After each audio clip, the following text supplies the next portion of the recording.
com a participação de estudantes e profissionais de 14 estados brasileiros e de Portugal e Bolívia, para a solenidade de abertura do 5º Seminário Nacional de Tecnologia e Dignidade Humana.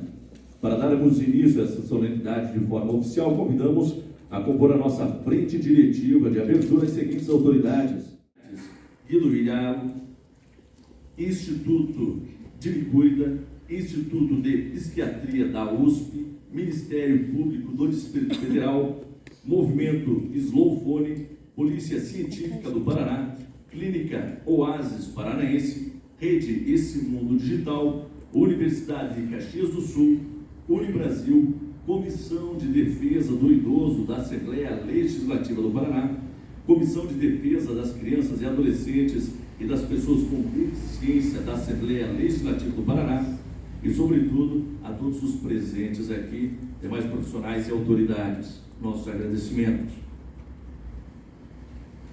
O 5º Seminário Nacional de Tecnologia e Dignidade Humana, promovido pelo setor de Ciências da Saúde da Universidade Federal do Paraná, projeto de extensão universitária Saúde Sim, e pelo Instituto Tecnologia e Dignidade Humana, recebeu o apoio do setor de educação da Universidade Federal do Paraná, que gentilmente se dispôs a sediar o evento que está sendo patrocinado pelo Instituto Construindo um Lugar Seguro.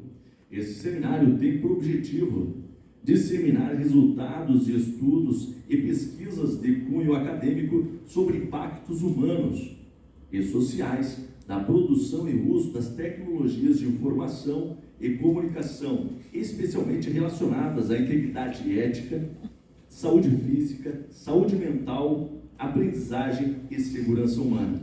Esse seminário, em sua 5ª edição, como evolução das 4 anteriores, além de fortalecer o debate social sobre os fatores de risco e de proteção na era digital, visa subsidiar o planejamento de políticas públicas voltadas à prevenção de riscos e efeitos nocivos do uso indevido e imoderado das tecnologias digitais.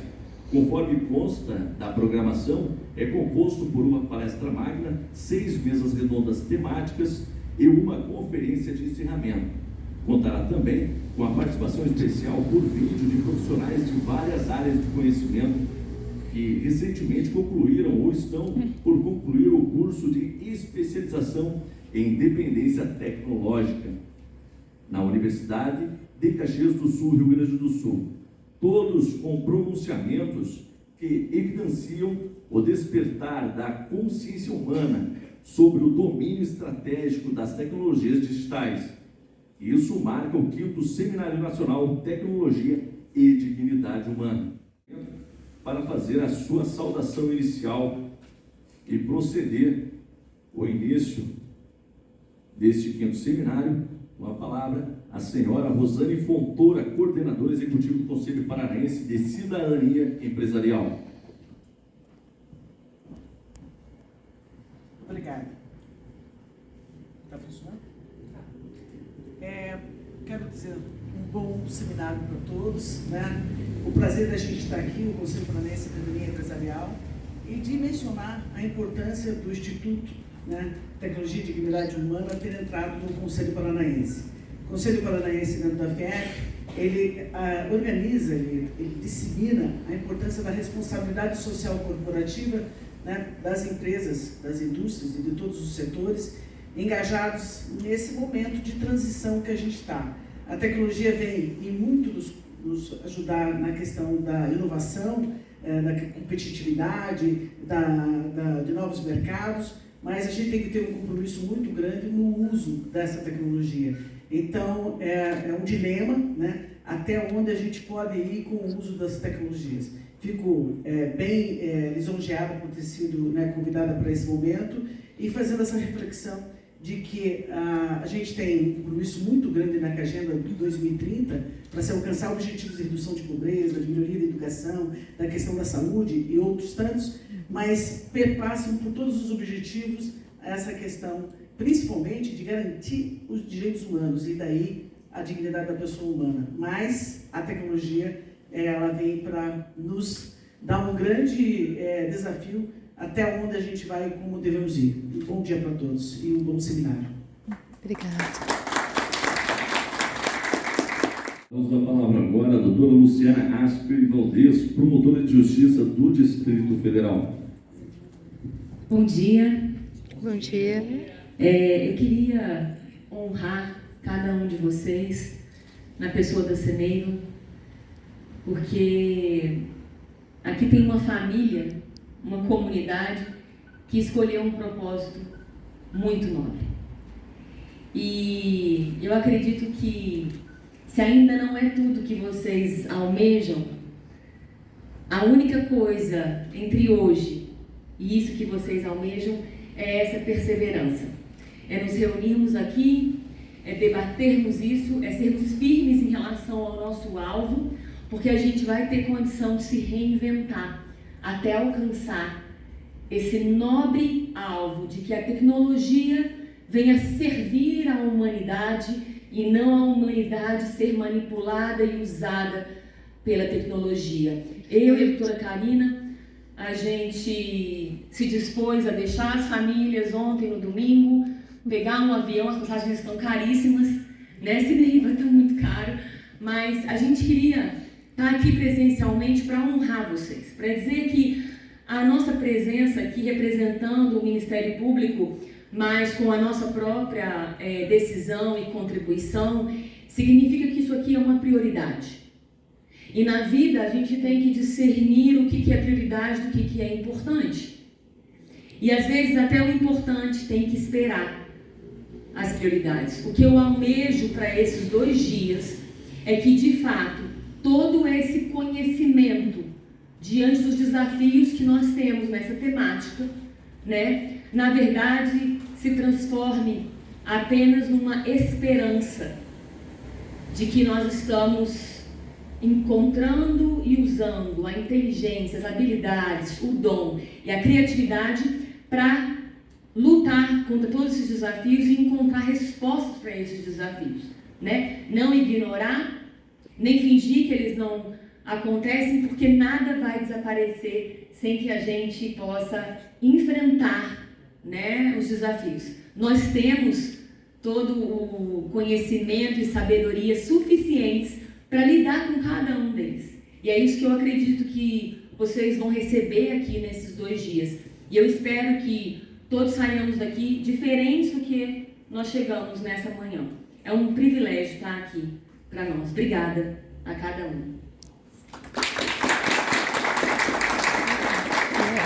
Agora, a professora doutora Beatriz Bermudez, chefe do Departamento de Medicina Integrada e coordenadora do projeto de extensão Saúde Sim, no setor de Ciências da Saúde da Universidade Federal do Paraná. Muito feliz de estar aqui representando o projeto de extensão Saúde Sim, que tem uma parceria com o Instituto de Tecnologia e Dignidade Humana, um trabalho de ir nas escolas, de estar conversando tanto com os adolescentes, com as crianças, também com os pais, com os professores.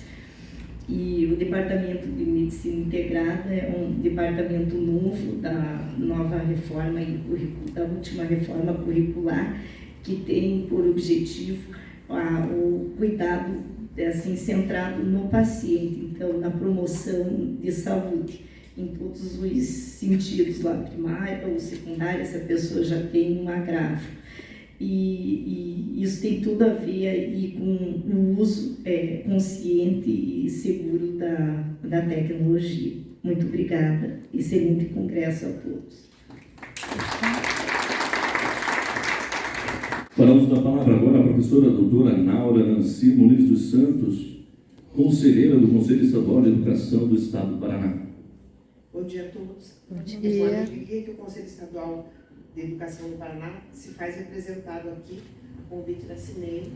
A gente veio para participar, é a primeira vez que participamos desse seminário, né? Dizer a vocês que o Conselho Estadual de Educação tem como tarefa complementar as normas nacionais, as políticas públicas que se instalam em qualquer um dos setores. E nós temos um Plano Nacional de Educação em Direitos Humanos E desde 2015 o nosso Conselho Estadual já regulou e hoje é obrigatório que esse assunto seja abordado em todas as escolas, assim como é obrigatório nacionalmente, né, professora Sônia? Então é com muita alegria que participamos desse evento. A gente talvez não tenha tanto a contribuir quanto vocês, já tem uma larga experiência dos seminários anteriores, mas estamos aqui para contribuir no que for possível e para participar a partir de agora, todas as vezes que vocês nos convidarem. Que tenhamos sucesso nesse seminário e que a gente possa, de alguma forma, se necessário, contribuir com a regulação daquilo que vocês têm decidido e apresentado como uma demanda da sociedade. Muito obrigada. Agora, a doutora Maria Cristina dos Santos, vice-presidente do Instituto de Tecnologia e Dignidade Humana. Bom dia a todos. Bom dia. Eu cumprimento a todos na pessoa do nosso diretor aqui do setor de educação, cumprimento toda a mesa. Para nós é uma honra muito grande. Vocês não podem avaliar a emoção que eu estou sentindo por nós estarmos nessa quinta edição. Eu até trouxe umas observações, mas eu quero ser mais objetiva, porque eu queria trazer para vocês, tanto os que estão aqui presentes, que é uma grande honra tê-los aqui, como os que estão à distância. Estamos com pessoas de todas as regiões do Brasil. Esse evento é um evento nacional no sentido da palavra. Inclusive, foi até para o Japão, né? Fora Portugal e Colômbia, Bolívia. Então, nós estamos com muitas pessoas sensibilizadas com esse tema. Só fazendo uma breve retrospectiva que eu não posso deixar de falar, porque tem muitas pessoas que não conhecem o Instituto. Em 2004, havia professores do curso de Sistema de Informações da Unibrasil que já se preocupavam com o uso ético das tecnologias. Sim, vamos produzir softwares, vamos produzir, eu não entendo nada de tecnologia no sentido específico da palavra, eu sou da área jurídica, mas qual é a finalidade? Quais os efeitos que esse seu produto vai trazer para a criança, para a adolescente, para a sociedade? Começou ali. Quando foi em 2009, na época eu era integrante da Comissão da Criança e Adolescente da Ordem dos Advogados, foi promovido um evento que se chamava Fórum de Pedofilia Online e Abuso Sexual de Criança. Então, o foco era esse. Foi em 2009. Então, nós tivemos psiquiatras, tivemos juristas, tivemos professores, enfim, várias pessoas de várias áreas do conhecimento inquietando as pessoas sobre essa temática. Eu tenho que citar nome, porque eu não posso deixar de mencionar. Cineva estava lá como na plateia. E aquilo inquietou tanto a doutora Cineva, hoje doutora Cineva, que na época ela foi buscar o doutorado e pesquisar e se aprofundar no tema e fez o doutorado e se envolveu nessa trajetória toda até hoje.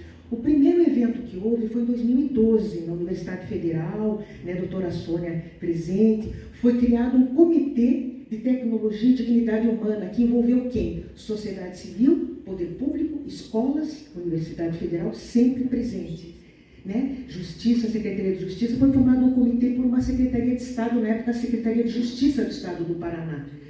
Depois nós tivemos um evento andando muito rápido, porque muita coisa aconteceu. Como diz o Roberto Carlos, eu tenho tanto para lhe falar, mas com palavras não sei dizer, eu não tenho como ocupar tanto tempo e a atenção de vocês. Mas aí o que aconteceu? Tivemos o segundo evento em 2015, na época eu estava na presidência da comissão da OAB, da Comissão da Criança e Adolescente da OAB, nós organizamos um evento lá, o segundo seminário, sempre com a participação da Federal e outras instituições, e nesse evento de 2015 foi lançada a música Desconecta, que é uma música tema, que será interpretada na programação, até estou vendo o intérprete já com seu instrumento ali presente, ela já é voltada à sensibilização. Vamos nos reconectar, olho no olho, mãe, filho, família. Não tela, família, relacionamento interpessoal. Depois disso, nós tivemos outro evento em 2017, já daí numa universidade privada, que foi na Unibrasil, e nesse trajeto 1000 coisas aconteceram. Círculos de... O 17 foi na Federal do Setor de Educação. Perdão, o 17 foi de 2017 foi, obrigada, doutor Cinema, no curso, no setor de tecnologia da Universidade Federal, na Federal. Depois, em 2018, 2019 é que foi na Unibrasil, e nós fizemos um evento em parceria com Esse Mundo Digital, que foi um evento internacional com Esse Mundo Digital. E nesse período, reflexões, palestras, círculos de diálogos, nós indo a escolas, indo a empresas, indo a N espaços de igrejas, para falar e sensibilizar. Então, vejam, nós começamos na sensibilização, chamando a atenção, inquietando as pessoas em relação à temática. Depois viemos para uma discussão com profissionais. Peraí, o que cada profissional na sua área pode fazer para contribuir? Né? A área jurídica, a área de saúde mental, a área de educação e por aí vai, né? Todas as áreas. Mesmo, tá, e daí o que nós fazemos? Nós temos toda essa problemática, mas o que fazer para substituir a tela? Aí nós tivemos também um evento em que nós tivemos pessoas da área de educação falando que atividades os pais podem desenvolver com seus filhos sem o uso de tela. Como é proveitoso, coisas básicas que não exigem dinheiro, que não exigem gasto, né? Desde plantar uma suculenta, fazer um bolo juntos, andar de bicicleta, enfim, caminhar, ir ao parque, enfim. E nesse inteirinho, nós tivemos também a participação impressionante, nós não podemos deixar de mencionar também, da Assembleia Legislativa do Estado do Paraná. Nós tivemos, vou citar nomes, porque merecem destaque, o deputado Artagão Júnior, a quem o Instituto foi procurar, se sensibilizou, foi criado um projeto de lei, foi aprovado, e nós temos no calendário do Estado do Paraná um dia de reflexão sobre tecnologia, que é o dia 15 de maio, que também é o Dia da Família. Posteriormente, nós tivemos também, com o apoio do deputado Cobra Repórter, já em 2020, também junto com parceria, a sociedade civil procurando o Poder Legislativo e sendo ouvido pelo Poder Legislativo, a sociedade sendo ouvida, foi criada a Semana Detox Digital, que é uma semana de reflexão sobre o tema. E por que esse evento está acontecendo hoje? Porque amanhã é o Dia Mundial da Saúde Mental. Então, a semana de reflexão sobre tecnologia é exatamente em outubro, quando se tem como uma data o Dia da Saúde Mental. E por isso nós estamos aqui, trazendo profissionais renomados, pessoas que estão dispondo o seu tempo, viajando, deixando sua família, né? E muitos com a família online, lá conciliando as coisas para poder refletir sobre o tema. Então, nós viemos dentro de uma reflexão e agora vamos trazer, inclusive, resultados de trabalhos acadêmicos que estão sendo produzidos. Então, o que a gente percebe? O Estatuto diz que criança e adolescente é prioridade absoluta. Eu estou cansada de ouvir discurso falando que criança e adolescente é prioridade absoluta. Eu estou cansada. Na lei diz que a prioridade está na formulação prioritária de políticas voltadas à criança e adolescente. Mas, como diz um procurador nosso aqui, doutor Olímpio de Sá Sotomayor, a criança tem que estar no orçamento público. Sem orçamento público não há o que fazer. E o que o Estatuto diz? O Estatuto diz que as políticas de atenção à criança e adolescente, elas devem ser desenvolvidas de forma articulada. Poder público em todas as esferas e sociedade civil. E o que nós estamos fazendo? O que o Instituto Tecnologia e Dignidade Humana está fazendo? Como sociedade civil, se articulando com o poder público, com o poder judiciário, nós não entramos em detalhes porque é muita coisa para falar, poder judiciário, poder legislativo, né, poder executivo, com as universidades, com outras organizações da sociedade civil, para quê? Para reivindicar ações voltadas à proteção da criança e do adolescente efetiva, não para constar no papel, efetiva, especialmente no espaço virtual. Porque é dever da família, da sociedade, do Estado, garantir a efetivação dos direitos fundamentais, blá, blá, blá, todos aqueles arrolados na Constituição e no ECA, né? Inclusive no cyberespaço. Então, é por isso que nós estamos aqui. Desculpem o tempo, eu agradeço a oportunidade, mas eu não podia perder a oportunidade de falar para pessoas que estão no Amazonas, no Pará, que estão na Paraíba, que estão na Bahia, no Rio Grande do Sul, Santa Catarina, Brasília, Japão, etc. Portugal. Muito obrigada a todos pela atenção e que nós tenhamos um excelente evento. Muito obrigada. A palavra agora a doutora Sônia Maria Nassimivi. Ela que é professora doutora do setor de educação da Universidade Federal do Paraná. Bom dia a todos. É com grande prazer que estamos aqui. Venho acompanhando o nosso setor de educação, vem acompanhando todo esse trabalho, vou falar 2010, né? Desde 2010. Tá? Eu, particularmente, venho coordenando, né, esse projeto, Tecnologia e Dignidade Humana, a partir de um outro projeto que a universidade assumiu, que é o FPR Unindo Talentos. Nesse projeto maior, que é da CAPES, foi da CAPES, né? E esse projeto, desse projeto surgiu esse projeto Tecnologia e Dignidade Humana. Inclusive já ganhamos prêmio da ONU, né? E ganhamos prêmio também nacional, né? Das mãos do ministro Mercadante, na época, né? 2013. Então, nós estamos, assim, caminhando. Claro que a gente não está, assim, nos passos que a gente gostaria e atingir muito mais pessoas, né? Muito mais público, um público bem maior. Mas, graças a Deus, a gente está caminhando. Esse é o 5º seminário que a gente está promovendo, né? Estamos promovendo. Sempre a Universidade Federal, junto, né, agora com a professora coordenadora da saúde, né? Então, a gente está realmente, e estamos, né, sempre à disposição, porque o projeto nasceu na casa, nasceu aqui, nasceu conosco, com os nossos alunos, com nossos, né, pós-graduandos, geralmente os pós-graduandos, com a professora Maria do Carmo, que ela também, né, da informação, então da gestão da informação. Então nós estamos sempre juntos nessa caminhada, tá? E esperamos caminhar muito, muito mais tempo. É um prazer tê-los conosco e esperamos que até amanhã todo o evento, né, se realize feito o programa, né, de acordo com o programa que foi estabelecido. Muito obrigado e sejam bem-vindos à nossa casa. Obrigada. Vamos agora ao professor Dr. Marcos Alexandre dos Santos Ferraz, diretor do setor de educação da Universidade Federal do Paraná. Bom dia a todos, todas e todos.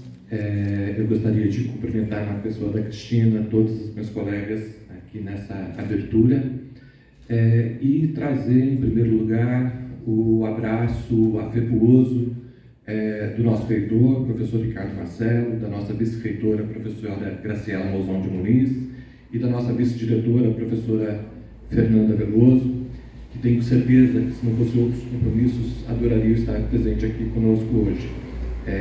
Mas eu sou, nessa medida, eu sou mensageiro dos três, trazendo o abraço de cada um aqui.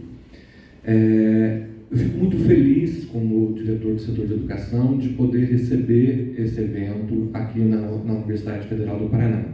E tenho certeza que todos os demais diretores do setor estariam igualmente orgulhosos, porque a UFPR é e precisa ser sempre a casa da população paranaense e da população brasileira, né? Já que estamos num encontro nacional, com transmissão internacional.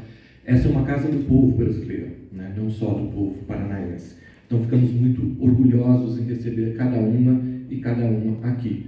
Ainda mais para um tema como esse, tão necessário nos dias de hoje, né?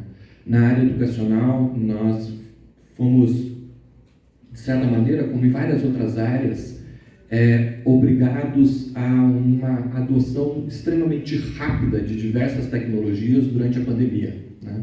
Ou a gente começava a usar um número muito grande de tecnologia, ou a gente parava de atuar e parava de formar cada cidadão brasileiro e brasileira. Mas essa adoção muito rápida muitas vezes traz problemas, porque não é possível, no tempo que a pandemia nos exigiu, fazer o debate adequado para o uso desta tecnologia. Eu acho que tecnologia é sempre bem-vindo, o mundo avança, a gente aprende coisas novas, a gente abre oportunidades novas, mas quando adotada sem o devido cuidado e sem o devido diálogo democrático, pode criar um conjunto de problemas, né? Para ficar na minha área, que é a área de educação, a gente vê a dificuldade com que temos que debater no interior do campo educacional, tanto a desigualdade digital, que vem junto com esses mecanismos, quanto a perda da autonomia do professor em sala de aula e da gestão democrática nas escolas, quando fazemos uso de plataformas de uma forma não pensada e não negociada com todos os atores envolvidos. Então, um tema como esse é de fundamental importância e a Universidade Federal do Paraná está lisonjeada de receber e dizendo que estaremos sempre com as portas abertas para receber os diversos outros eventos que vocês venham a organizar. Sejam bem-vindos, se sintam acolhidos e que tenham 2 dias muito bons de trabalho nesse seminário. Nesse momento, desfaça então a nossa frente diretiva com as nossas autoridades, onde agradecemos ao pronunciamento de cada uma delas e passamos na sequência agora a palestra magna intitulada Integridade na Era Digital, que será feita pela doutora Luciana Asper Valdez. A doutora Luciana, que tem o seu currículo bem extenso e qualificado, vamos citar alguns pontos importantes do seu currículo profissional. Ela que é promotora de Justiça do Distrito Federal, colaboradora do programa Culture of Law Foreigners da Unesco, professora da Escola Superior do Ministério Público da União para a formação de educadores no projeto Na Moral. Então, nesse momento, com a palavra então para dar sequência agora na palestra magna, a doutora Luciana Asper Valdez. E para quem nos assiste remotamente, por gentileza, inserir no chat do canal do YouTube o nome e cidade e estado de onde você está assistindo a este 5º seminário, por gentileza. Pode sair? Pode, por favor, começar. Bom, bom dia. Bom dia. Que honra. Eu acredito que, assim como a Cineiva estava anos atrás num auditório como esse, né, e ela se mobilizou pelo propósito, pela causa dela a partir de um evento assim, a minha história também conta com isso. Eu acredito que cada um de nós, né? Todos nós temos muitas dores, mas às vezes a gente conhece muito bem as nossas dores, racionalmente, nós sentimos essas dores profundamente, às vezes a cada ano a gente sente elas apertando um pouco mais, mas para a gente sair do conhecer e do sentir para o agir, é um processo, não é? É um processo muitas vezes muito mais demorado do que nós gostaríamos. E aí eu penso que quando a gente se reúne assim, com pessoas com o mesmo propósito, acaba que o agir começa a acontecer. Foi assim comigo, né? E eu queria falar que nós estamos aqui entre brasileiros. E se tem algo que me traz uma convocação, uma instigação à mudança, é o potencial do Brasil. Então, quando a gente vai olhando para as nossas riquezas, eu não sei se está agora, para as nossas riquezas, né? A nossa terra fértil, que tentam imitar em laboratório, o nosso clima que tenta imitar em estufa, a nossa Amazônia, que todo mundo curioso e desejoso de ser dono e proprietário dela, né? Quando a gente olha para os nossos... acho que não está...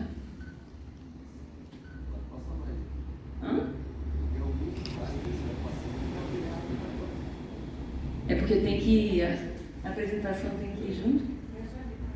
Agora está indo. Eu acho que é a distância, tá? Eu vou ficar mais para cá. Então, esse potencial todo é algo que me chama a atenção. Em termos das riquezas do Brasil, para mim tudo isso é um prenúncio de quem nós somos. Prenúncio dos brasileiros. Esse passador não está colaborando muito. Eu tenho um também, se Passou agora. Se precisar. Passando, tá passando, mas é que ele não tá tão ágil quanto a a sala, né? E aí eu acho que um dia eu vou gravar essa apresentação para ela ir conduzindo ao mesmo tempo. Mas a gente vai chegar no ponto de que são muitas riquezas. E para mim essas riquezas estão falando a nosso respeito, né? Até porque nós somos a obra-prima da natureza. Mas tem algo muito revelador quando nós olhamos para nossas cataratas, para as nossas florestas, para nossas muitas águas, que a natureza é toda generosa. O que ela faz é ser generosa. Ela não sabe ser outra coisa a não ser generosa. E aí nós, seres humanos, muitas vezes a gente aprendeu exatamente o oposto, a buscar os nossos próprios interesses, sem jorrar esses dons, talentos, virtudes, tudo isso que a gente carrega para o outro. E eu creio que está aí a chave quando a gente vai se perdendo. Nós não sabemos mais qual é a nossa identidade, quem nós somos. Então, o fato de estar com vocês aqui e ver cada um atento, presente, é sentido de que vocês já estão respeitando a sua integridade. Se a gente for reparar, eu vou trazer aqui a imagem, pode ir passando.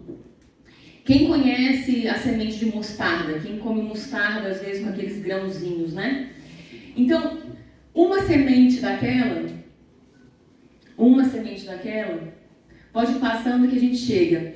Uma semente de mostarda que está ali naquele dedinho, quando ela está inteira, ela se transforma nessa árvore.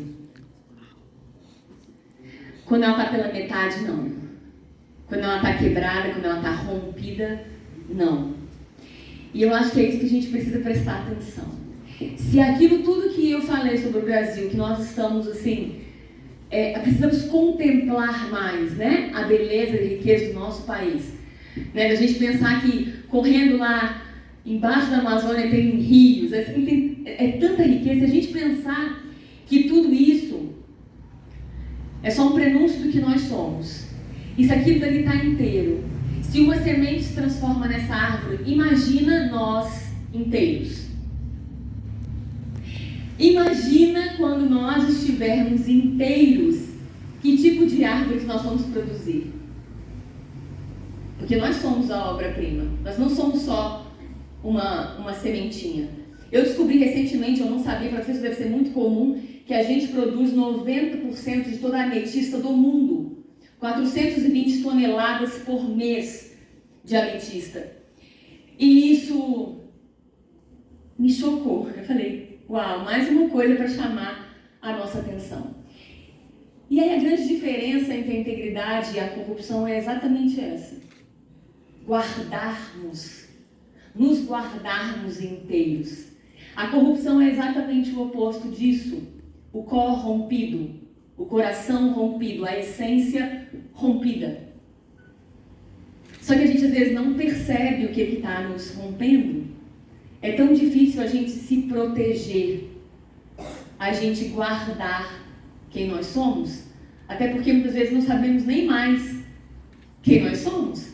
Para a gente guardar alguma coisa inteira, a gente tem que conhecer o que é, né? Então, essa é a nossa temática dessa manhã, que eu acho que vem, assim, apenas para introduzir o que vocês vão viver aqui nesses painéis todos, né?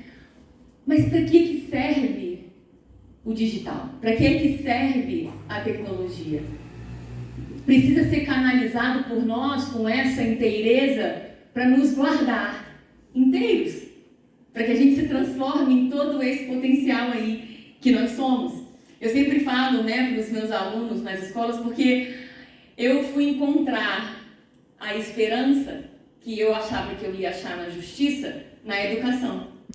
Por isso que eu honro tanto os educadores, porque vocês escolheram a melhor parte. Vocês escolheram a melhor parte. Quando as coisas chegam para mim, para a doutora Karina, já está perdido, os direitos já foram violados, né? A gente está falando aqui o que é preservar direitos. É porque está no papel? Não. Não adianta ele estar no papel. Nós temos que usufruir de direitos. E onde vamos concretizar esses direitos? Quando a gente ensina as pessoas a entender o porquê desses direitos e o porquê dos deveres que geram direitos. Porque a única coisa que gera direitos são os deveres. Eles não pulam do papel e ganham vida. Mas quem faz isso? Os educadores. Todos nós somos educadores e aprendizes o tempo todo, não é? Mas vocês escolheram fazer isso como propósito de vida. A gente tem que cuidar dos processos, né, doutora Karina? A gente tem que cuidar de todos os processos e ir além para o lugar onde as coisas vão ser resolvidas mesmo, de fato, que é na educação.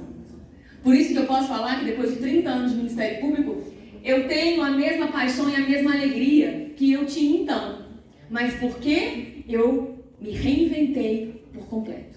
Não fiquei na caixa que eu estava. E talvez seja um convite hoje para vocês também. Dentro da educação, dentro dos seus papéis, dentro do seu propósito, o que precisa ser reinventado para que vocês alcancem esse alvo, não é? E aí eu falo que os lapidadores, né, das ametistas, eles estão lapidando apenas uma pedra preciosa. A educação está lapidando a obra-prima, que são esses seres humanos, né? E aí eu queria trazer aqui, apenas para contextualizar esses dias, né, e debates, quais são esses desafios da garantia dos direitos fundamentais na era digital, né? Como que a gente pode investir intencionalmente na edificação sustentável e universal da cultura da integridade do ser humano, dessa sementinha inteira que vai se transformar numa árvore? E aí eu separei em 3 tópicos. Certamente não tem muitos outros aqui, mas apenas para mim, esses 3 talvez sejam os que mais causam um aperto no meu coração. E a primeira coisa é a questão do tempo de tela, né? O tempo de tela geral. Quais são os riscos para a saúde física, mental, emocional desse tempo excessivo de tela? A questão de segurança, prevenção de direitos e repressão à violação aos direitos, a inteligência artificial. Como que nós estamos encarando a questão da inteligência artificial? Ela vai ser gerida para quê e para quem? E aí eu falo para vocês que eu sou uma pessoa analógica, eu e meu marido. Daqueles que mandam cartão, que ligam para as pessoas, eu falo, como assim você está me ligando sem ter permitido perguntado antes? Daqueles que sentam para tomar café, gostam de sentar num piquenique, na grama. Nós somos analógicos, tanto eu quanto ele. A gente tem uma dificuldade com tecnologia. Mas eu tenho um caçulinha, eu tenho 3 filhos. Eu tenho um de 9 anos que ele gosta dos joguinhos digitais. E aí esse desafio que nós temos, né? Como que apenas meus argumentos, os estudos, trocas de experiência, a disciplina e a limitação do tempo de uso de tela muitas vezes não parece ser suficiente. Porque você pode argumentar tudo, mas ele tem que sentir aquilo. Porque por mais que ele obedeça, ele pode ir para casa do coleguinha e ao invés de ficar jogando jogos de tabuleiro ou brincando e tal, ele pode aproveitar o tempo para ir para a tela. Ou ele pode ser aquele que vai falar, não, nós vamos brincar. E é isso que eu quero para os meus filhos. Que eles queiram, que eles desejem se relacionar. E aí a gente vai buscando estratégias, vou trazer uma bem recente, que foi essa, meu filho está aprendendo piano, esse caçula. E aí eu falei, tá aí, tá, realmente ele tem muito dom. Eu falei, vou aproveitar isso daqui e vou falar, você topa me dar aula de piano? Ser meu professor? Né? E ele é excelente professor, sempre foi, desde muito pequeno. Quando aprendeu a escrever e fazer dever de casa pra mim. Adorava fazer dever de casa, era muito engraçado. Eu falei, pronto, você vai ser meu professor, você topa? Ele falou, mamãe, eu topo, mas é R$6, tá? Eu falei, R$6, tá fechado, negócio feito, eu amei a sua proposta. Então a gente tem um horário fixo pra ele me dar aula de piano, e pela primeira vez eu tô aprendendo piano de verdade. Porque eu era um horror, mas eu já aprendi a tocar string, Aqui está o meu dever de casa. Dever de casa, Luciana, fazer 5 vezes música Spring, fazer 5 vezes a música Pão com Requeijão. Então eu acho que eu vi um lema, né, do Projeto Reconnect, que eu fiquei apaixonada, que o olhar ainda é a melhor conexão. A gente tem algo dentro do Namoral que a gente está implementando nas escolas que é a respeito disso. E assim, o meu outro filho de 11, ele joga tênis, né? Então ele está com essa missão de nos ensinar a jogar tênis. E meu marido foi pro clube com meu filho às 6 da tarde e até às 10 da noite eles estavam lá jogando tênis. Então eu creio que a gente precisa se perguntar como é que nós estamos usando a nossa criatividade para fomentar isso nas relações, para fomentar isso na família. Porque é a respeito de eu sentir e eu querer. A gente estava falando hoje de manhã, né, Karina, como que a disciplina faz tudo mais fácil. A disciplina ajuda tudo. Muitas vezes você vai pela disciplina, pela obediência e depois você descobre o prazer. Geralmente é assim. Mas eu quero que a gente pense nisso. Sabe, um resgate de como que os pais podem olhar para os filhos olhando para os pais, os amigos entre si e falar como é que nós podemos nos reconectar. Como é que nós podemos servir uns aos outros com os nossos dons, talentos e habilidades, né? A outra questão do desafio é a questão de segurança. Proteção integral do ser humano, proteção integral da criança. Como que isso se dá? Ele vai se dar por causa do papel? Porque ali diz que ele tem direito a isso. A doutora Karina é da área da infância. O quanto que ela sofre todos os dias vendo que está no papel simplesmente não é o que a gente vive. Nós queremos viver essas coisas. E sabe o que eu vejo? A questão do digital. O desafio para nós diante disso é você realmente se deparar com aquilo que parece que é legal. Tudo que parece que está autorizado, parece que é bom. É muito mais fácil nós nos protegermos de uma boca de fumo. Eu fugir daquilo e eu sentir que ali tem um perigo, do que nós nos protegermos das lojas cheias de castiçais e belezas que vendem a cannabis recreativa. O perigo hoje são as embalagens. É mais fácil proteger as pessoas da Deep Web, não é?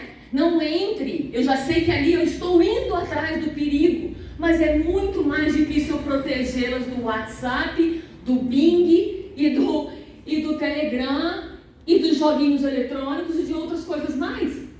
Nós precisamos nos atentar a respeito dos rótulos que querem dar as coisas.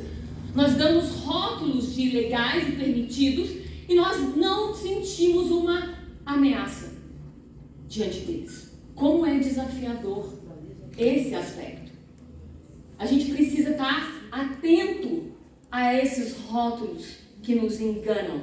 Mas se o que está dentro não é diferente, é tão prejudicial quanto, né? E aí, essa questão da inteligência artificial tem me chamado muita a atenção. Especialmente para os educadores. Nós precisamos ter ideia de que hoje a questão não é mais quanto conhecimento nós conseguimos passar para os nossos estudantes. Não é essa a preocupação. Se o menino que está no 5º ano já sabe todo o conteúdo do ensino médio, né, ele vai se destacar porque uau, não é isso. Porque hoje o acesso à informação, o acesso ao conhecimento vai ser algo cada vez mais fácil, não é? Muito fácil. A questão é quem está alimentando a inteligência artificial e com que interesse, que perguntas que eu quero fazer para ela. Porque eu posso fazer para ela, eu posso simplesmente alimentar ela com todos os dados químicos e biológicos dos seres humanos e de drogas e falar, produza para mim aqui uma droga que vai ser a mais viciante, no mais longo prazo, e que eu vou ter esse cliente na minha mão por 20, 30 anos, ele não vai morrer, mas ele vai ficar completamente viciado. Qual o melhor custo-benefício? Eu posso ou não posso perguntar isso para ela? Assim como eu posso perguntar para ela, colocando tudo que tem lá na Amazônia, tudo que tem nas frutas, tudo que tem nas sementes, tudo que tem nas riquezas que a gente encontra na nossa terra, e perguntar para ela, qual é a a cura para essa doença aqui. Colocar lá todas as possibilidades de câncer, de outras doenças que ainda não tem cura e perguntar para ela, qual é a cura? Posso ou não posso perguntar para ela isso? Então a questão toda é, que pessoas, que corações, que seres humanos nós estamos formando para que perguntem ao conhecimento aquilo que realmente vai fazer a diferença? É isso que precisamos saber. Para que nós estamos usando a tecnologia? Para construir ou para destruir? Eu posso perguntar para ela, eu posso alimentar ela com todas as informações que levaram à impunidade dos grandes corruptos? Olha, essas são todas as decisões, essas são todas as leis que eles usaram. O caso do meu cliente é esse daqui. Ele desviou 10 bilhões dessa obra aqui, mais ele isso, e além do que, os meus honorários, caso eu garanta a impunidade dele, vão ser 10 milhões de reais. Eu preciso de uma resposta inteligente. Você pode me responder? Será que ela vai responder? Muito em breve, eu creio que sim. Mas eu também posso perguntar para ela, como matemático, como engenheiro, analisa essa favela toda aqui, que desaba a cada chuva.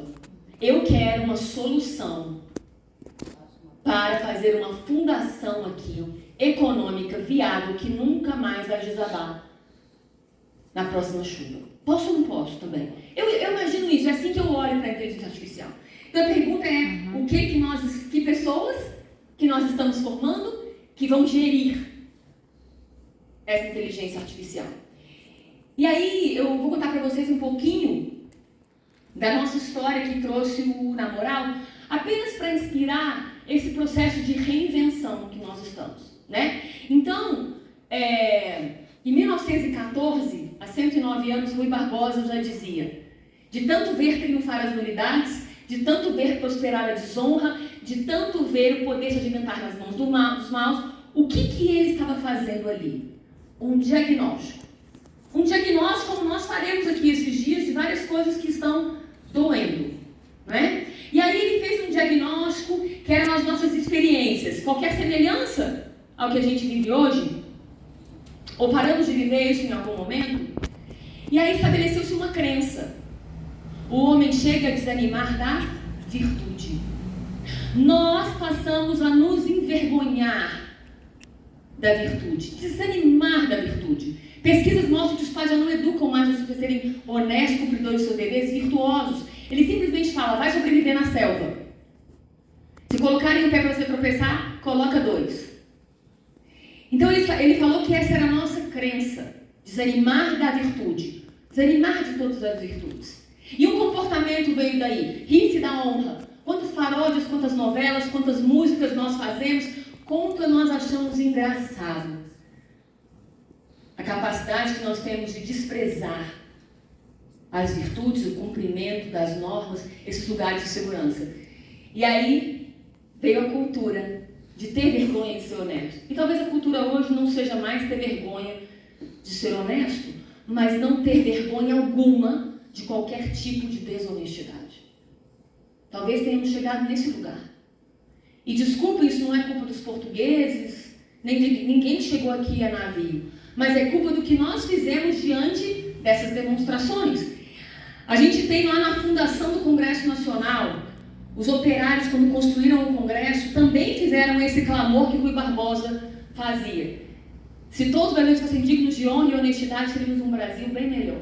Olha esse clamor vindo de novo. Depois daquela novela Vale Tudo, parecia também que queria abrir nossos olhos, né? Vai ganhar o quê sendo o último homem honesto do Brasil? Então a gente estava sempre vendo isso. E eu quero perguntar para cada um de nós, em 2050, a gente vai estar aqui falando de Rui Barbosa ainda? Ou vamos estar vivendo as virtudes? Será que é possível a gente mudar essa história e fazer a virtude? Porque a gente sabe que nós só temos hoje. O presente é totalmente associado à integridade. O que nós temos é o dia de hoje. O que eu estou construindo hoje com aquilo que eu tenho e onde eu estou. Porque eu não sei se eu tenho amanhã. Mas hoje eu tenho. Por isso que eu falo muito que nós temos que ter uma urgência para zelar pela integridade do ser humano. Urgência não é pressa. Urgência é não postergar para amanhã aquilo que eu posso fazer hoje. Por isso que todos os dias eu acordo e me pergunto se eu estou fazendo alguma coisa que pode mudar a realidade daquele meu patrão ou da minha patroinha que me vende todo dia uma fruta, um paninho, uma balinha no primeiro sinal. O que eu estou fazendo hoje, do acordar ao deitar, pode mudar a realidade dessa pessoa? Ou pelo menos dos filhos dela? Porque esse é o nosso dever. Especialmente aqui, eu acho que estamos muitos entre servidores públicos, né? E nós nos dispomos a servirmos o povo, e ele que paga o nosso salário. Então, para mim, isso tem um peso muito maior. Além de ser brasileira, que tive oportunidade de me educar e de aprender a servir essas pessoas à mudança, né? E aí, a gente acabou de fazer 35 anos de Constituição. E eu quero explicar para vocês, dentro do nosso papel, o que nós fomos buscar para guardarmos uma fidelidade ao que o cidadão, através do Constituinte, nos chamou a fazer. Porque quando o cidadão colocou esse anúncio na Constituição, para mim ele estava sendo como um headhunter. Olha, eu estou buscando por pessoas que estejam dispostas a promover todas as medidas necessárias para garantir a defesa da ordem jurídica, esse lugar de segurança, o regime democrático e os interesses sociais individuais disponíveis. Se eu, em pouco tempo, descobri que o sistema de justiça não estava me dando a resposta que eu esperava, era legítimo que eu esperasse isso do sistema de justiça associado à lei, não é?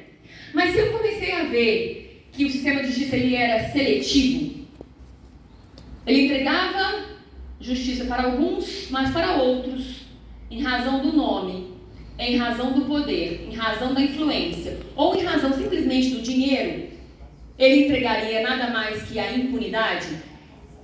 Eu não podia simplesmente falar, eu fiz a minha parte. Não, porque a minha parte fala ali todas as medidas necessárias. Então, enquanto eu estiver como servidora pública, eu vou precisar ser criativa e buscar caminhos. Essa realidade não é aceitável para mim diante de um Brasil com as suas potencialidades. E todos os dias eu vou me inconformar com essa realidade. E é esse inconformismo que nos impulsiona a sermos criativos, perseverantes, a nos reinventarmos e buscarmos um caminho. Porque se aquela semente tem dentro dela, aquela árvore, dentro de nós, tem muita coisa que a gente precisa descobrir todos os dias. E nós vamos encontrar. Então, eu desejo pelos potenciais de oportunidades no Brasil. Eu desejo que aquelas riquezas todas se transformem em instrumento para cada um dos brasileiros encontrar, lapidar e desabrochar os seus dons, os seus talentos. Se eu tenho uma Cora Coralina vendendo balinha, se eu tenho um Mozart vendendo fruta, eu não vou aceitar isso enquanto eles não tiverem a oportunidade de se desenvolver. Então, dentro disso, eu fui reestudar tudo que eu podia a respeito de combate à corrupção. Nós temos 60 tratados internacionais que tratam desse tema. E depois de alguns anos estudando isso, em 2016 eu tive um encontro com uma head lá da Unesco e eu falei, nenhum desses ODS aqui pode jamais ser alcançado se a gente não formar pessoas inteiras, pessoas íntegras, pessoas intransigentes à corrupção, no sentido de corrompido, tá? Essência rompida. E de fato ali a gente começou um trabalho, em 2018 começamos um trabalho internacional para a construção de 3 guias de política pública que tratam desse tema. Do fortalecimento do Estado de Direito por meio da educação. E assim a gente tem perseverado nesse sentido de que nós somos uma rede, uma coletividade. Cada um onde estiver, com quem estiver, está lutando para a construção, para a edificação dessa cultura da integridade. E aí, para simplificar, eu vou pegar apenas um artigo da Declaração Universal de Direitos Humanos que, para mim, resume todos os outros que eu já estudei e que traz a resposta que a gente tanto quer. Ela fala que todos nascemos livres e iguais em dignidade e direitos. Lindo isso, né? Como nós acreditamos nisso, né? O papel é muito bonito. Vocês entendem assim? Todos nascem livres e iguais em dignidade e direitos? Nascem. Usufruem? Não. Não. Mas a própria declaração traz a resposta. Ela fala que justamente porque nós somos dotados de razão e consciência, razão, entendimento, consciência, sentir, afetividade, nós podemos aprender a nos relacionar uns com os outros a partir do princípio da fraternidade. O que é fraternidade? É sermos como uma família, vivermos como irmãos, é servirmos ao outro os mesmos interesses que a gente busca para nós mesmos, ou, se possível, mais ainda para ele. Então está tudo aqui. Nós temos que questionar o que eu estou fazendo hoje, está buscando esse alvo de levar as pessoas à razão e à consciência de que elas podem viver em fraternidade, né? Então, o fator humano é a resposta. As instituições, elas vão entregar aquilo que os seres humanos que estão dentro delas querem entregar. É o ser humano que vai reger as coisas. Quem que está ali e para que eu estou ali, né? E aí, uma coisa que é interessante, como que a gente pode viver em espírito de fraternidade? A primeira coisa que surge é que nós temos a ordem jurídica, o Estado democrático, direitos e deveres fundamentais, contratos, compromissos. Nós temos um arcabouço que deveria nos orientar e nos ajudar a quê? A livrarmos nós mesmos das nossas maldades, dos nossos erros e más escolhas. Esse é o primeiro foco, não é? Quando a gente fala para o menino, não coloque o dedo na tomada, não pule na piscina, nós estamos buscando proteger ele da própria inocência, ou maldade, ou curiosidade, ou por que será que o ser humano olha para todas essas regras e normas como se fosse uma corrida de obstáculos? Não é uma loucura? Não basta eu dizer, não desvie, não roube do povo, você está aqui para servir. Mas eu não quero só roubar e desviar. Eu quero ainda ser aplaudido por isso, eu quero uma autorização para isso. Eu quero que a justiça fale que eu deveria ter feito isso. E eu estou o tempo todo querendo usar a minha criatividade, a minha inteligência, não para cumprir aquilo, mas para passar por cima daquilo. Então a gente fala que a norma, a lei, ela é apenas um patamar mínimo para relações humanas. É um patamar mínimo de uma convivência harmônica, não é? Para a gente livrar os outros da nossa sabotagem, do nosso egoísmo, do nosso desprezo, das nossas feridas, das nossas grosserias, das nossas decepções, da nossa desonestidade, da nossa ingratidão, da nossa prepotência, da nossa exploração, da nossa indiferença, da nossa usurpação, das nossas ofensas, da arrogância. A gente está criando pactos sociais para que a gente não venha a se ferir e nem ferir o outro. Pergunto para vocês, essas normas, elas estão funcionando para a gente viver em harmonia? Há aqueles que olham para ela, como eu e a Karina, a gente gosta muito de dizer, ali está um lugar de segurança, ali é o mínimo. Ali é o mínimo. Para mim é disciplina, para mim é proteção. Mas tem outros que não. Quanto mais eu puder burlar o que está ali, ou criar uma inteligência artificial que vai me ajudar a burlar melhor ainda, aquilo melhor. Então, o que a gente está propondo quando a gente fala de integridade é levar o ser humano a um outro patamar. Um outro patamar. O patamar da proteção, eu coloquei esse colo aí da mãe, porque não tem lugar maior de proteção do que esse colo. Mas nós precisamos ser intencionais em formar pessoas inteiras, com valores, princípios, virtudes, força de caráter, que firmam uma identidade, um comportamento leal e uma integridade. De modo que eu possa me guardar inteiro. Me guardar inteiro como? Com as virtudes e os dons, os talentos, as forças de caráter que eu carrego. Porque eu vou querer fazer más escolhas. Eu vou correr o risco de me corromper, de romper o meu corpo, de romper o meu coração. E as pressões que virão no dia a dia, para todos nós, são muitas. Eu sempre falo que eu acordo hoje falando, só por hoje eu quero ser íntegra. Só por hoje eu quero guardar a minha integridade. Não feri-la pela minha própria ignorância e não feri-la pela pressão do outro. Então nós precisamos levar as pessoas a esse novo patamar de integridade. que somente é possível quando a gente começa a olhar um para os outros como irmãos, como fraternidade. Como que eu vou ser empático, confiável, franco, respeitoso, saber fazer as coisas de forma excelente? Meu marido falou outro dia, eu só queria que as pessoas fizessem o mínimo que se espera dela. O problema é que quando a gente estabelece o mínimo, parece que a gente olha para o outro e fala assim, o quanto que ele faz? Se eu não faço o que ele faz, se eu não estou desviando os bilhões, o que tem eu pagar o INSS da empregada no mínimo, o que tem eu ter programa pirata aqui, o que tem, né? A gente arruma um monte de desculpa, mas a gente vai se tornando medíocre. E que tal a gente elevar o nosso patamar e todos os dias buscar ser um pouquinho melhor do que eu fui ontem? Nesses preceitos aí, buscando esse olhar para o outro.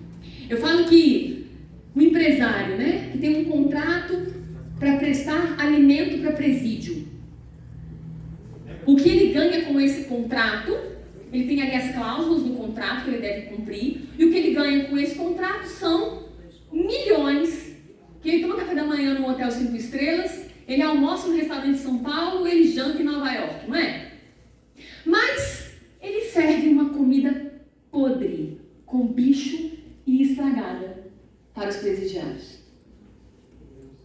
Se a gente, para crianças na merenda, se a gente pensasse que nós podemos formar pessoas íntegras, com fraternidade, será que ele não colocaria, além do contrato, um chocolate a mais, uma coisa a mais, pensando que é o irmão dele que vai comer essa comida? Isso é privar ele de quê? De uma Maserati ao invés de uma Ferrari? É isso que a gente tem que se perguntar, né? Para onde está caminhando esse ser humano que só pensa em ter? A gente anda para uma direção achando que nós vamos nos realizar com o ter. Ter dinheiro, ter títulos, ter nome, ter currículo, ter. Mas com um pouquinho de maturidade, a gente descobre 5 minutos de reflexão. Se esse fosse meu último dia, o que eu levaria daqui? O que importa no nosso último dia? Qual é a direção que nós estamos andando hoje? Porque a verdade é que a gente não sabe quando vai ser o nosso último dia. E o que eu estou construindo? O que eu estou construindo? O que eu estou buscando no Instagram? O que eu estou buscando no YouTube? O que eu estou buscando quando eu coloco o ter, o dinheiro, sempre acima do ser e das relações? No final da vida, a frustração virá. Porque a única coisa que conta é com quem eu me relacionei e de que forma eu me relacionei, né? Então, eu vou passar rapidamente por uma iniciativa que foi esse sair da caixa que a gente teve que buscar. Então, como que eu lido com o diagnóstico de que o sistema de justiça, os operadores do direito, na verdade, todos os lados que eu olhava, não estão vivendo a integridade. E aí nós fomos para dentro das escolas, fomos conversar com diretores, e eu trago aqui assim, um pouquinho das imagens desde 2014, 2013, e a gente começou a fazer um trabalho no Congresso Nacional primeiro. Vamos mudar as leis, vamos melhorar as leis para que isso ocorra, pensando que aquele arcabouço ali poderia ser obedecido. Mas se a gente não formar pessoas, pode estar escrito o que for. Talvez o nosso ECA, talvez a nossa própria Código do Consumidor sejam textos mais lindos que a gente já viu. Mas não importa isso. Importa informar pessoas. Então a gente começou a fazer um trabalho com diretores, coordenadores pedagógicos, fazemos grandes reuniões com eles e fazemos essas provocações. E aí as provocações viravam ações sociais de conscientização, viraram um mascote como a Dona Ernestina, viraram rodas de conversa, professores que iam ao nosso encontro, chegavam na escola e replicavam entre os seus professores, viraram arte, viraram bottoms, ali são bottoms feitos de EVA e desenho das crianças, viraram auditorias cívicas, deixa eu olhar para o meu problema e deixa eu descobrir que eu sou a solução, poemas, redações, jingles, músicas, ações sociais, desenhos, personagens, tudo colocando esse tema da integridade e da corrupção em choque, para a gente poder se conscientizar de que precisamos mudar. Vieram os pegue-pague de material escolar, né? Aquela vendinha sem ninguém estar vigiando, os códigos de conduta focados nesse patamar de integridade aqui e não nesse daqui, um patamar de fraternidade, a própria questão, né, do uso da neurolinguística, a ambientação, os lugares onde eu estiver, trazer essas mensagens sobre as virtudes, a parte de voluntariado, alfabetização de adultos, arte com valores, a culinária sustentável, né? Alimentos com casca de alimentos, fazer artesanato com valores. E aí a gente fez um concurso nas universidades para conseguir um slogan para o namoral. E veio esse slogan, esperto mesmo ser honesto. Por quê? Porque esperto é ligado à sabedoria. E a sabedoria de guardar-se inteiro dentro de todas as virtudes. A honestidade está apenas aí englobando, resumindo isso, né? Então, fizemos também uma fast rádio para ter um slogan, uma musiquinha em outra universidade, curta-metragens, e até que de tudo isso nasceu o Namoral, que é uma metodologia gamificada, que hoje está dentro das escolas do Distrito Federal, no Rio de Janeiro e em Pernambuco já, e provavelmente chegando aqui no Paraná, eu espero, e a gente é fundado em 3 pilares. É uma metodologia gamificada, toda pontuada para atrair os alunos, baseada nesses 3 pilares. O que é o embaixador da integridade?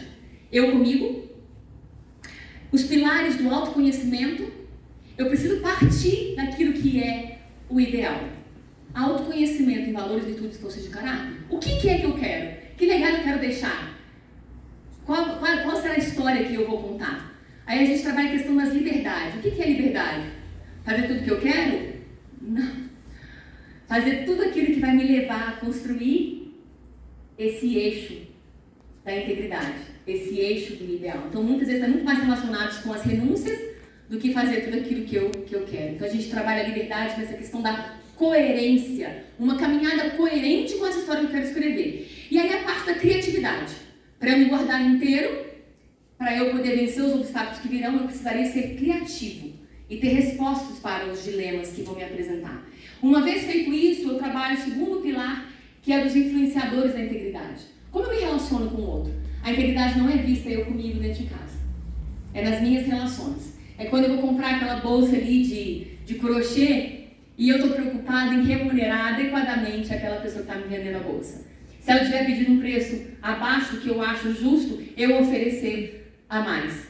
Mas jamais tentar questionar o preço que ela está vendendo. Se eu não gostei do preço, eu falo muito obrigada, parabéns, que trabalho lindo, né? Mas eu não vou tentar diminuir o trabalho dele. E o terceiro pilar é a integridade altruísta. É eu fazer para além das pessoas que eu não conheço, com quem eu não me relaciono. Eu não sei quem vai se beneficiar. Então, a gente construiu encontros, rodas de conversas, todas muito dinâmicas, com todos os materiais, para poder ter essas vivências todas. E missões que seguem, porque eu preciso compreender, mas depois eu preciso sentir e eu preciso fazer. A compreensão não vem de fora, o professor aqui, ou o facilitador, se não for o professor que está entrando como voluntário na escola, ele não tem respostas. Ele apenas prepara o ambiente, viabiliza as rodas para que eles mesmos cheguem às suas respostas. Não é mesmo? Porque se eu quiser continuar colando na prova, não adianta eu falar para ele que não. Ele tem que entender o que ele está perdendo quando ele cola na prova, quando ele compra um celular sem saber de onde veio, né? Quando ele usa droga e por aí vai. Ele tem que fazer essas escolhas conscientes. Então, isso é uma metodologia desenhada assim, tanto para essa curricular como para dentro do currículo. Aqui é só umas imagens para a gente passar rápido, meu tempo já está acabando. Aqui são umas imagens das rodas, tá? Dos meninos fazendo as rodas. Depois, uma das primeiras missões é criação do herói. Por que a criação do herói? Para eu tornar afetivo e real, com pessoas reais, essas questões dos valores, das virtudes, das forças de caráter. Eu preciso trazer pessoas do meu convívio que são esse exemplo, essa inspiração para mim? Então eles criam os heróis da escola. Coisas maravilhosas que têm acontecido nisso, muita restauração, admiração com a cozinheira, com o porteiro, com o professor, com o colega, às vezes com o pai que inspira a criação desses heróis. Depois eles fazem uma auditoria na escola, diagnosticado o que é, fazem uma auditoria na escola para ver qual é a percepção da integridade dentro da escola. Um questionário que eles passam por todas as escolas, fazem uma casa interna do herói. A entrevista, depois eles decoram essa escola como embaixada da integridade, com essas frases que resgatam para eles esses valores, tá? Então aqui está a embaixada da integridade. Depois eles passam as ações do Pegue e Pague, eles criam uma vendinha sem ninguém estar vendo e fazem as campanhas. O porquê é interessante a gente usufruir de um ambiente de confiança e por que a gente deve honrar esse ambiente de confiança. Aqui está o Pegue e Pague. A gente tem, depois da restauração na escola, eles identificam um problema grande na escola e eles mesmos criam as soluções. Aí vai desde restaurar um ambiente físico, como uma biblioteca que estava abandonada para virar uma grande sala de leitura. Outros fizeram uma sala de atendimento à saúde mental. Eles criaram um cronograma, almofadinhas, pintaram a sala e eles ali atendem uns aos outros para se ouvirem. E aqui são algumas imagens, hortas comunitárias, restauram esses ambientes da escola. E depois, feito isso dentro da escola, adquirir coragem, adquirir confiança de que eu não sou uma vítima, mas eu sou a resposta para os problemas, eu saio para a comunidade. E aí, coisas lindas acontecem. Eles vão para asilos, levam alimentos, eles levam quentinha para moradores de rua, coletam presentes para creches, para abrigos, e aí tem algumas dessas imagens dessas missões. Depois eles fazem uma expo convidando a comunidade para dizer o que eles fizeram ao longo daquele ano. Então é um processo, né, que acontece o ano todo. Isso está sendo já desenhado para o novo ensino médio, de acordo com todas as normativas. Não sabemos mais se vai ser novo ensino médio, se não vai, mas os conteúdos, os 400 horas de conteúdo para todo o ensino médio estão sendo desenvolvidos para aprofundar todos esses temas nesse desenho aí. Sempre um desenho vivencial, experiencial. Nós não acreditamos que essa mudança tão profunda possa ser através do blá blá blá, mas da vivência. A gente tem 3 formas de formação. A Escola Superior do Ministério da União forma pessoas, líderes, né, multiplicadores de todos os estados, para então, dentro da sua rede, nós temos como no DF, a EAP, que é a Escola de Governo que forma professores.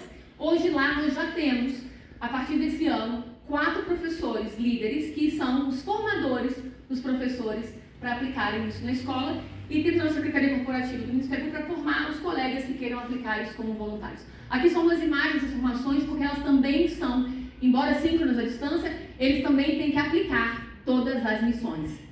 Inclusive, aí são alguns dos heróis que esses professores criaram. A gente tem um trabalho de extensão também universitário, nesses cursos aí, e aqui eu trago só alguma imagem. Sempre tem um escradão da honestidade, reunindo esses heróis, cada um dá um nome para o seu grupo, porque às vezes eles escolhem só um herói, eles escolhem uma liga inteira, né? Às vezes várias turmas fazem os heróis e eles querem todos esses heróis. Aqui são jogos de tabuleiro que um curso de design gráfico está desenvolvendo para os namorais num projeto de extensão, tá? Então eu vou fechando aqui. A gente tem vários workshops, temos o Café na Moral, geralmente às sextas-feiras. A gente tem um Manatom, porque a gente acredita, todos os anos a gente faz um Manatom. Esse foi aqui do ano passado, esse ano foi em março, que a gente tem que inovar no ser humano.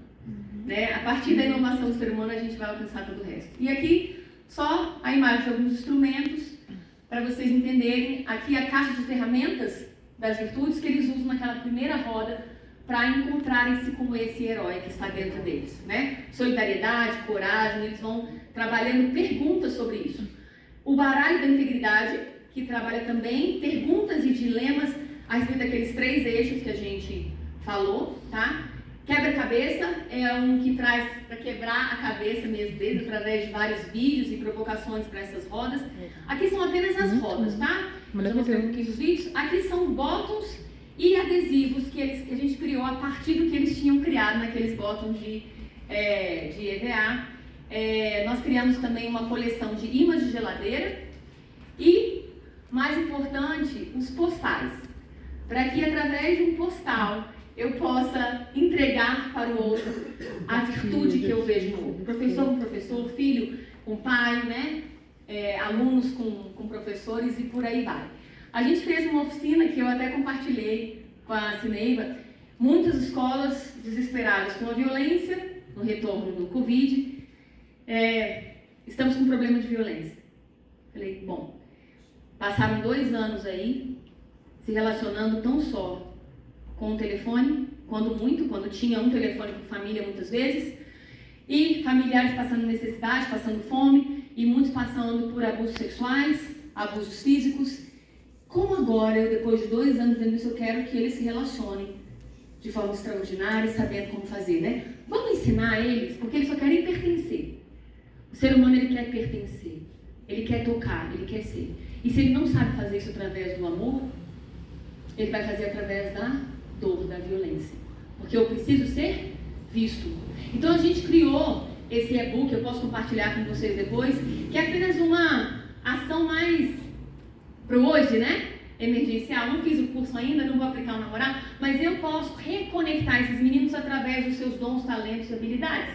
Um faz embaixadinha, a outra é boa de matemática, a outra é boa de cantar, enfim, eu crio, aí a gente tem toda uma sistemática para que eles possam se ver como aqueles que carregam respostas, soluções para o outro. E ele vai se encontrar com a sua integridade nesse momento que ele estiver jorrando para o outro. Então, é apenas isso. Aqui estão os nossos contatos, tá? A gente tem o Instagram, os contatos do Namoral. E aí eu vou voltar lá, eu deixo cada um de vocês com esse diamante belíssimo para a gente lapidar todos os dias, viu? Muito obrigada mesmo.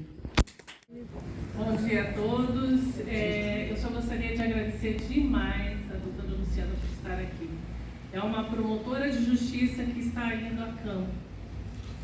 É um exemplo de promotoria de justiça, indo a campo, indo nas escolas.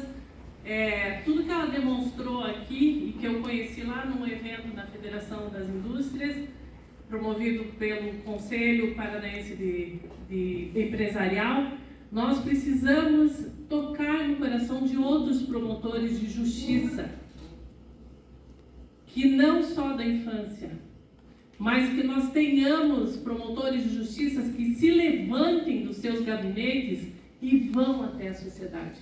Por isso que nós fizemos questão de trazer para esse evento e, na perspectiva de integridade na era digital, trazermos a doutora Luciana, que realmente nos brindou com promotoria de justiça na sociedade.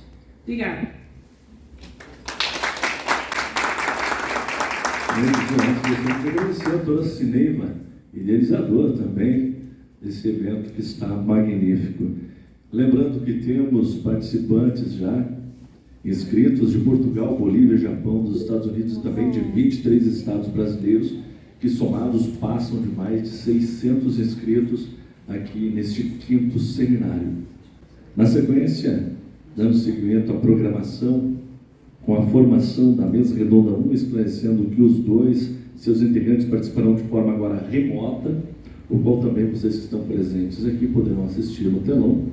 O tempo de fala de cada um será de 15 a 20 minutos no máximo, e os questionamentos poderão ser feitos de forma escrita. Você que nos acompanha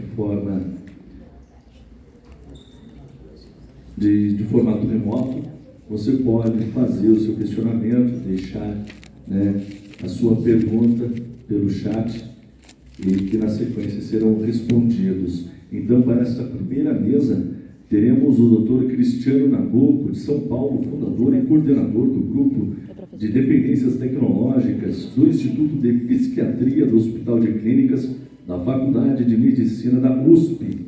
Ele participará de forma remota. O tema Tecnologias Digitais e Psicologia.